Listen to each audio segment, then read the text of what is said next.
what's up? Sorry, that was sickening. It's been a while since I made a YouTube video. A lot has happened, so I'm gonna do my makeup and tell you about my 2024. So, to get started, let's start where 2023 ended off at, because I think that was the last time I filmed a video. So 2023 ended with me moving back in with my parents after a psych ward trip while I was in college. Also because my parents told me they weren't gonna pay for my college anymore. Also because I just really didn't want to go. So came back home end of 2023. I think I was there for maybe a month, because I think I moved here end of January 24. So I was there. Things were not going well at all. Wasn't feeling good, wasn't feeling supported, didn't know what to do with my life.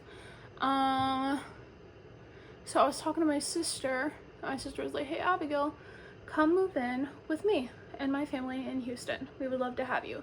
And I was like, fuck yeah, thank you, yes, I sure will. At the time, still very much Pentecostal, still very much in the church.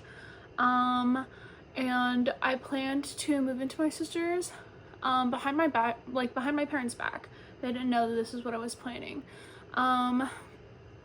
So I started moving all my stuff over to my sister's house. My parents noticed the day before I was supposed to move out, because I had taken all the rest of my stuff out of my room.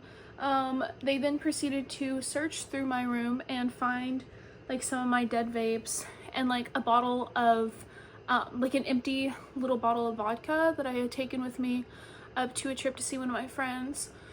And they're like, Abigail, if you're gonna be doing stuff like this, you can't do it in our house. And I was like, okay, well, it doesn't even fucking matter, because you caught me right before I moved out. And they were like, okay, whatever. My dad gets super pissy about it. He was like, Abigail, you used to never act like this. You've never done things like I don't understand what's going wrong. And I was like, what do you mean I've never acted like this? Are you talking about when I tried to run away when I was 17? Maybe when I got caught vaping in the bathrooms when I was in high school? No, this is routinely something that I've done. Except this time, I'm doing it with the assistance and with the help of mental health medication and therapists. So this is something I should be doing. So I moved in with my sister. My parents didn't let me take my Fiat that I got in college, or actually my mom literally texted me the day before and she was like, Abigail, that car is in my name. If you do not have it back at this house by 12 a.m. tonight, I am going to call the police and report my car missing. Which is crazy. And I knew there was a reason why they went to get me a car without me being there. And so that was sort of it, I guess. Whatever. So I moved in, didn't have a car, didn't have a job. LOL. I'm actually gonna let's do some concealer. Where's all my fucking concealer? No.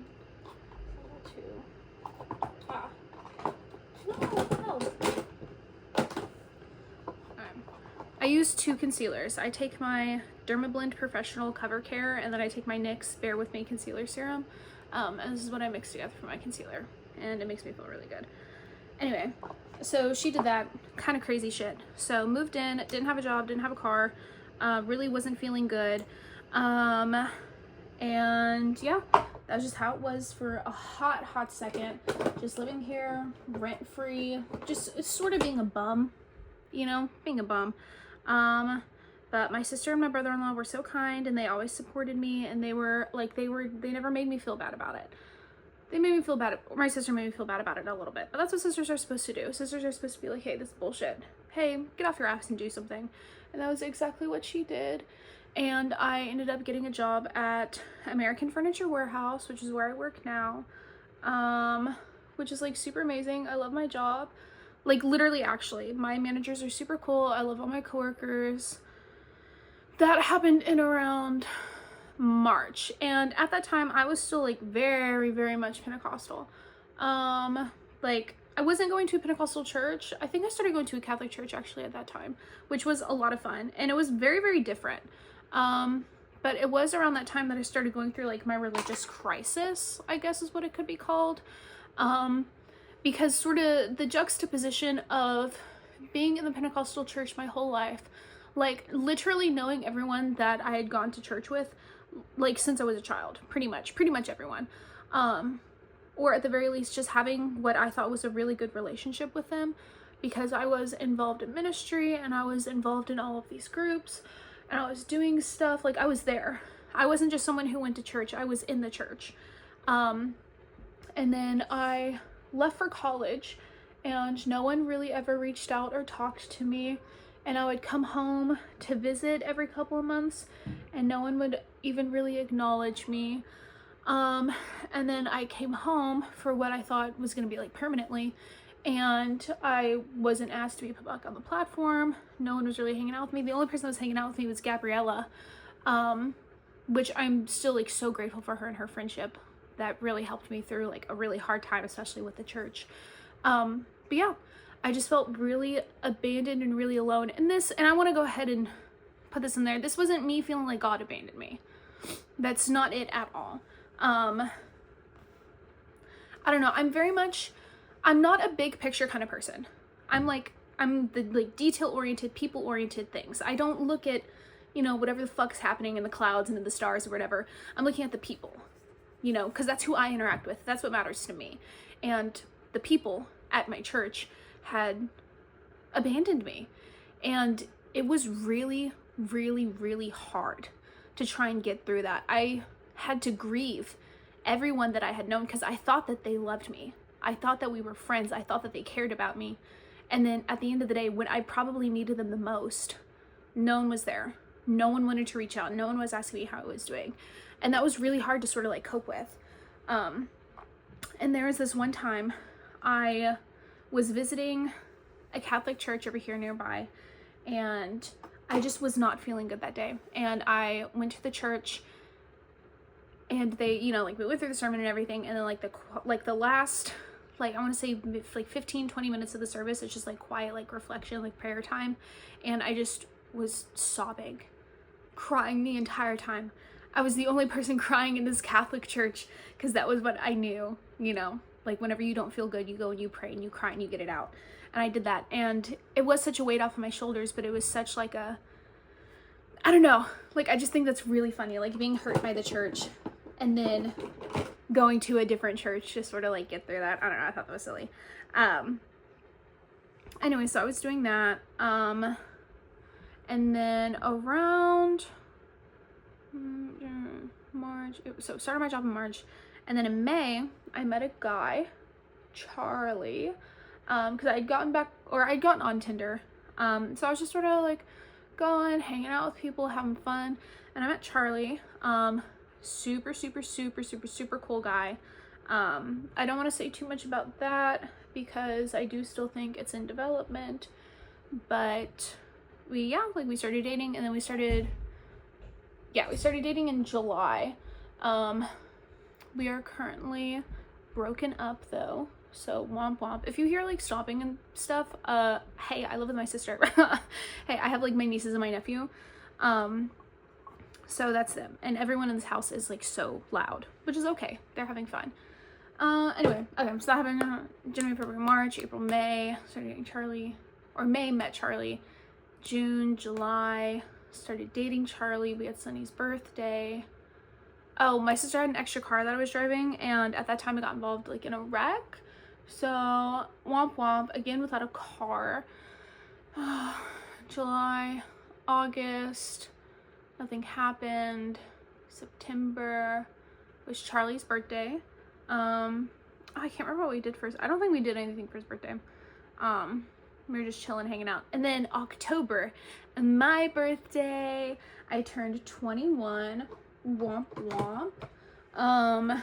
We went to a bar, had a lot of fun, kinda confessed my love for Charlie, which was fucking crazy. You get just a little bit of alcohol in my system and I am done for. Like there's no inhibitions. I'm just fucking going for it. So kinda almost confessed my love for Charlie, which was crazy because 2 weeks later he broke up with me. Crazy shit was happening. One of my worst heartbreaks because I really had high expectations. Charlie is one of those, like, he didn't grow up religious or like surrounded by it like I was. So he was just very like dissuaded by the beliefs that I had from growing up inside of the church. I didn't really have the words to, I mean, I tried, because one thing with like growing up in the church is that, or growing up Pentecostal, is that you're taught to not question anything. That if you question anything that the Bible says or that any preacher has to say, that you're questioning God and bad things are going to happen to you because you're being rebellious and you're being mischievous and you're trying to stir up confusion. So it's like you're taught not to question anything. So all of the things that I believed, I had to believe them unquestioningly. I couldn't like say anything. I couldn't be like, hey, this doesn't make any sense, da da da. Because if I did, then that leads to just like ostracization.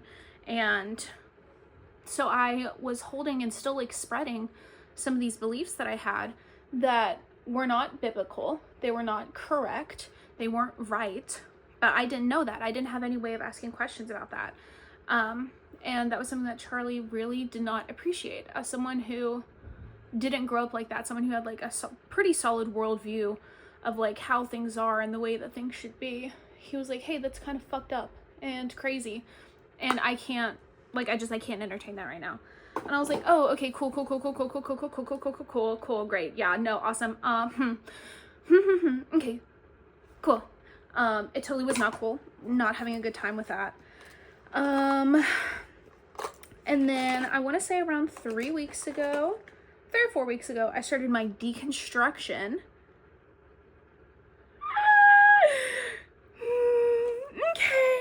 Not fun. I'm not laughing and giggling anymore. I'm not having fun. Because one thing is that, I don't know, when you grow up Pentecostal, you're taught that like the Bible is the end all be all. The Bible is correct. Everything goes back to the Bible. Everything that you learn, everything that you see has to be fact checked against the Bible. Which would mean that the Bible inherently is correct. Everything that the Bible says is correct. Everything is divinely inspired by God.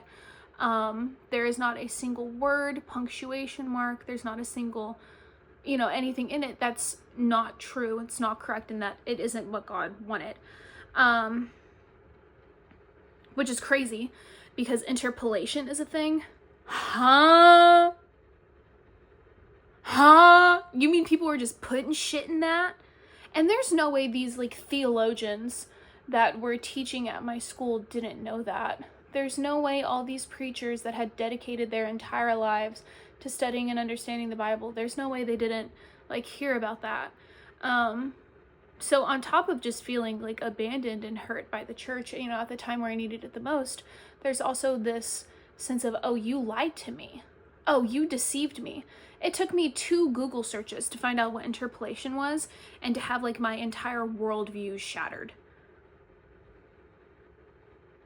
And they just know that. And as far as I can tell, deliberately try to keep it from the people in their churches. Because I had never heard of that term before. I had never even been given the words or the ideas that could become that, completely just kept from me. Which is horrific, because, there's this one blog that I was reading while I was like reading about interpolation. And it said, okay, interpolation exists. Here are 3 reasons that it can't exist. The Bible is divinely inspired by God, divinely inspired to be written by God, but it had to change over time, which is incorrect because God is the same yesterday, today, and forever. So don't like that one. The Bible is divinely inspired by God, but he allowed humanity to corrupt it, which is fucking crazy, because if the Bible is the one thing that we need to get through everything, if it's the one like article of writing that we have that was inspired by God, why would you let it be corrupted by humanity? And the third option is that it was not divinely inspired by God. Don't like any of those options, like at all, probably ever. They all make me very, very sad. But that's just what's happening. So I'm in the middle of that. Yeah, I don't know. I don't really know what I believe right now. I know I believe in something. I don't think that we just showed up here. I don't think that shit is just happening. I do believe in fate. And I do believe that things happen for a reason. And you know what? Let me talk my shit. I only kind of believe in evolution. Like, I can believe in evolution for bugs and for, like, different species. Like, I can understand that and I can get that. But why the fuck do me and blue whales both have lungs? Why the hell do I have anything in common with a fucking fish? That doesn't make any sense. And if you try to tell me that it does, fool me once, shame on you. Fool me twice, good try. No, not gonna fucking happen. I can believe that humans are descended from monkeys. Hey, makes a lot of sense. But the idea that me and horses at one point ever were the same thing is not an idea that I'm going to entertain. Have that. I don't know. Everything else I'm just sort of making up. I don't know, because I believe in, like, energies and stuff. Like, I believe in crystals and, like, incense and tarot and things. I've actually started to go a little bit witchy. Oh, here's something I'm going to talk about. The law of assumption. I've super heavy been getting into that shit. That is my jam. I love the law of assumption. I started getting into it a while ago, but since October, I've, like, super been getting into it, and things have been going absolutely swimmingly. I'm going to wait till later to do, like, a whole video for that, if I even want to get back into making YouTube videos. I like making YouTube videos because I like keeping my people updated on what I'm doing. I don't really do a lot of things creatively with them. It's literally just me yapping, which is okay, and it makes me happy. So yeah, I don't know what the future of this YouTube channel looks like. Maybe I'm just gonna post yearly from now on. I don't know. We'll have to see what happens with that. Let's see, I'm trying to figure out, oh, eyeshadow. What the hell? So I have the ColourPop Plum Season. Ooh. I'm gonna put this on. Actually, no, I'm not. Let's go in.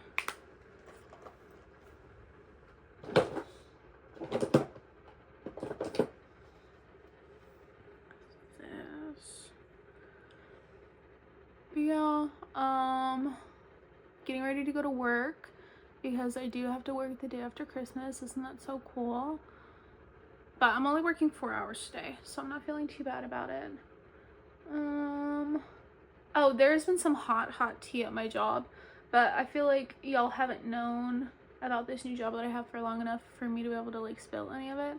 Also, I don't know if anyone from my job is gonna find this, and unlike when I was in college and high school, I actually like the people that I work with, so I don't know if I'm gonna, like, spread their business on the internet, which is crazy to think that I, Abigail, would at any point ever debate spreading someone's business on the internet. Look at how much I've grown, guys. Look at how much I've changed. Yeah, so there's that. I'm trying to think of, because I like the more like casual, like, brown looks that I do, but I'm trying to think of where I could add some fun. Oh, what do I like? That'll have to do. It's fucking,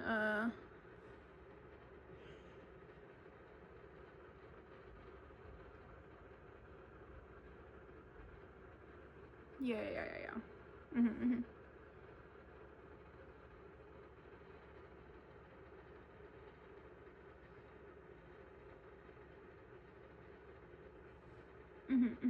Yeah. Okay, cool. Let's see. I'm trying to think of anything else that I can gossip about. Even though literally this hasn't been gossip. It's been me just, like, sharing what's happened to me over the year. Crazy shit. Oh, me and my dad just got into a big argument because I didn't even post it. My sister posted a funny, cute little video of us, and it was so sweet, and I loved it so much. And she posted it and made me laugh and giggle. Apparently, someone from the church I grew up in saw it and decided to tell my parents that I am on the internet telling people that my mom kicked me out of the house and my sister had to take me in and adopt me to raise me and take care of me, which is fucking crazy. I'm not gonna put the video in here, but y'all can go find the video. Actually, no, you can't. It's on my sister's channel. Haha, lol. Anyway, so my dad was like, you have to make an account for these accusations that have been presented against you. We've had so many people come to us telling us this. And so I like got into it with him and I was like, no, that isn't what was fucking said. And you're crazy. Literally, you are a crazy person. And then towards the end of the argument, I was like, you know what? No, there was one video and I sent it to him. And I was like, so whoever the fuck is telling y'all that, like, is crazy. And he was like, there is no y'all. They weren't telling us about this. They tell your mother. And then your mother gets upset with me. Okay, well, that proves my point exactly that you are a liar, because literally 2 seconds ago, you were saying that people have come to y'all about this. Anyway, he got all pissy with me and he was like, you ruined my Christmas. And I was like, okay, you're being strange. You're being odd. And he does this every now and then. He texts me and will be like, oh, people are saying that you're saying this and people are saying that you're saying that. Crazy shit. I did make a post on Facebook about it, being like, whichever one of you bitches is out there lying to my parents, saying that I'm saying this and I'm saying that, hey, your dog's gonna die. I'm manifesting that because that's crazy. You never wanted to talk to me while I was there. You never really wanted to be friends with me. You never wanted to hang out with me. But the second I leave, you're watching all of my social medias, you're watching all of my sister's social medias, and you're reporting back to my parents. That's exactly what I thought you were gonna do, because y'all are snakes. Snaky little mousy little bitches. And every single one of you, you know, I hope you get what's coming to you. I'm not gonna spend too much tea, because one thing that I have here, let me put my lipstick on real quick.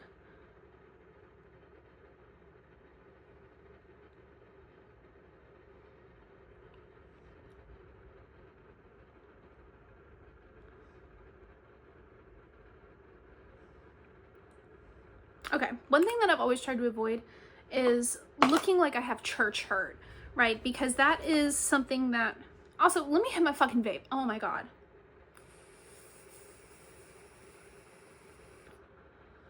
Just talking about it pisses me off so much.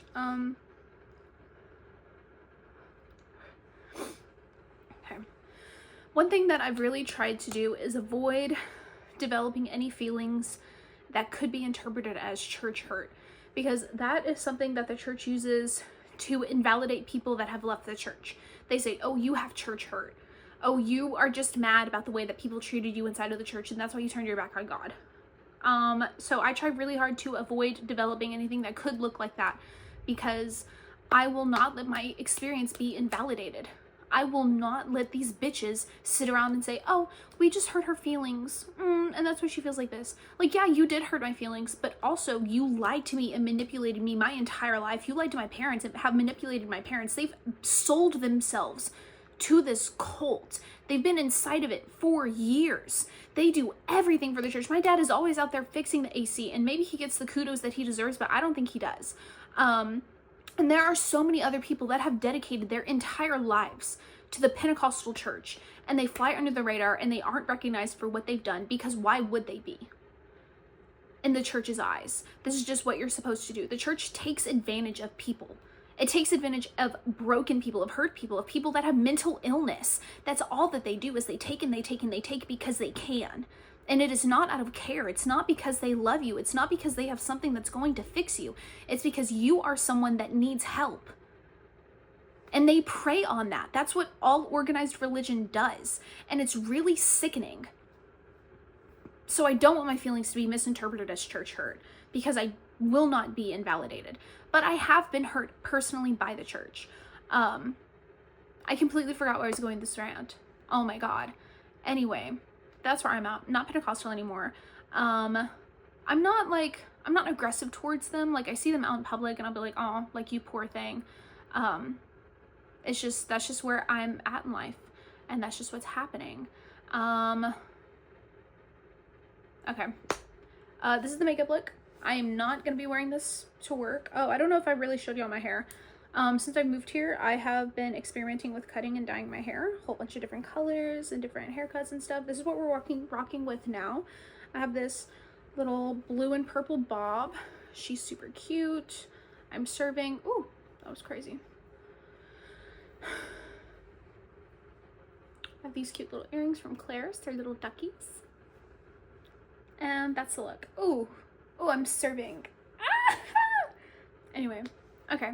I'm gonna go now because I have to get dressed and stuff. I'm also not gonna be editing this video, just posting it. So hope y'all have fun. I love you, and fucking see you when I see you.